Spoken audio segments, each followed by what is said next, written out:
I did recently stay at a hotel, and I'm thinking, is my credit card one of those? And if so, what do these hackers do with them? Somebody could take my identity, and I mean, we watch movies all the time about it, and it happens in real life. I feel like you really can't trust anything nowadays. Like, you think that you can trust something, and you actually can't. I think something has to be done because, like I said, this is becoming a common occurrence. Concern tonight from some hotel guests who've checked into the downtown Sheraton here in Toronto, as well as multiple other Marriott International Starwood hotels. The reservation system has been hacked, and the personal information of 500 million customers may have been compromised. Well, this is the third largest breach in history today, right behind Equifax, Yahoo. This is now going to be the largest one. The scope is massive and the details stolen staggering. Addresses, dates of birth, passport numbers, emails, and phone numbers. The breach occurred in the reservation system of Marriott's Starwood hotel properties. That includes the W Hotels, St. Regis, Sheraton Hotels, Westin Hotels, Le Méridien Hotels, 4 Points by Sheraton, and multiple others. Information stolen was back as far as 2014. This is a fairly massive breach that will affect Canadians. I mean, this is an international breach. You look at UK, you look around the world, various locations under this particular brand. Canada has a lot of those hotels here. As Canadians, we should be worried because our data is getting exposed. Hackers also obtained encrypted credit card information for some customers, but it's unclear if they'll be able to use those payment details. Marriott says they're still not sure how many passport numbers were stolen. According to cyber crimes expert Daniel Tabuk, one of the big questions is, who's behind this hack? We really have two parties here. One of them is the criminal actors, the organized crime. Number two, this could be part of a state-sponsored attack. So this potential information could flow all the way up to security and intelligence services in various countries. Some could be friends of the nation, some could be enemies of the nation. Is it each record going to be sold for $1? Is it going to be sold for 50 cents? Is it going to be sold for a bulk? Is it going to be an online auction? You don't know. CDN Technologies CEO Barbara Polskowitz says this information could already be on the dark web this hour, being sold to the highest bidder. Your personal information that has just been stolen is stored on the dark web, and it's sold on the dark web.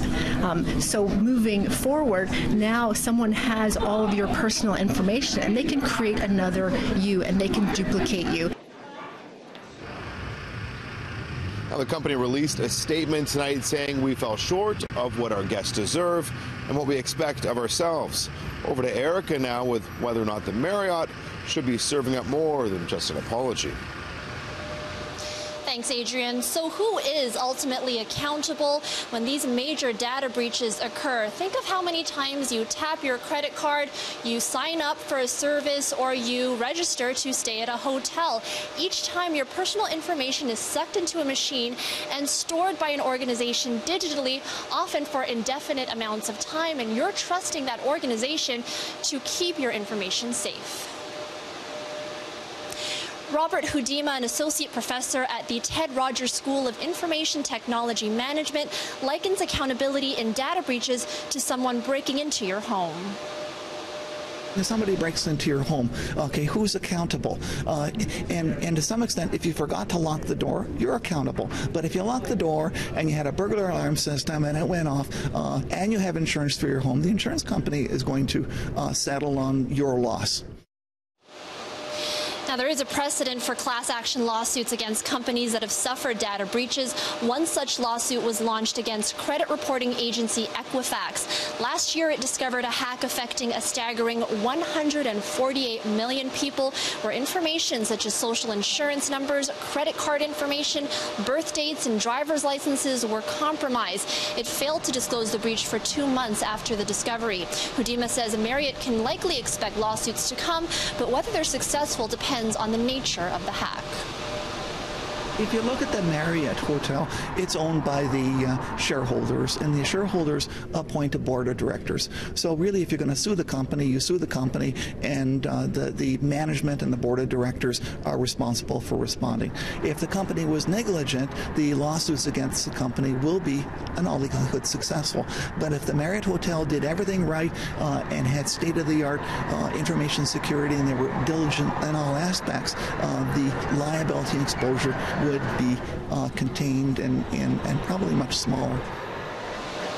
Now, Hodima estimates that the cost of this breach for Marriott could reach over $1 billion if potential lawsuits are successful. Now, because of the 500 million potential accounts that were affected here, this ranks as one of the worst hacks in the last 5 years. Coming up, in total, how does this affect your security?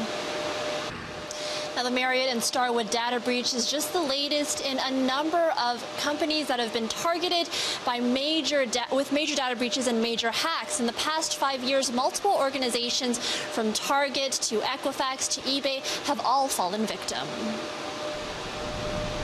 In 2013, American retail chain Target was hacked, affecting 41 million customers. In 2014, eBay's database was compromised. Unsure of the scope, it asked all 145 million active users to change their passwords. A 2013 Yahoo data breach affected a staggering 3 billion accounts. And last year, credit reporting agency Equifax discovered a hack affecting 148 million people. Consumer information, including social insurance numbers, birth dates, credit card information, and driver's licenses were all compromised.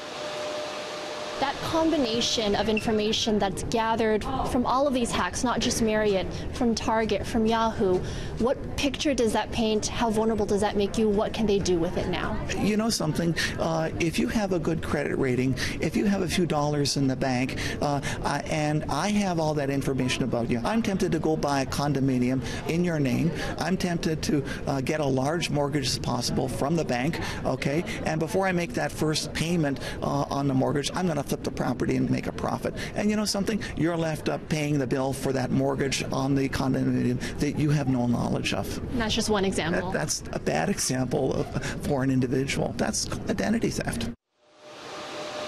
So short of going off the grid, there is really no foolproof way to ensure your online security, but Hodima does recommend a couple of things that you can do. So first, you can be diligent about your finances so you can recognize any strange activity. He also says there are services you can subscribe to that can track anomalies in your accounts for you.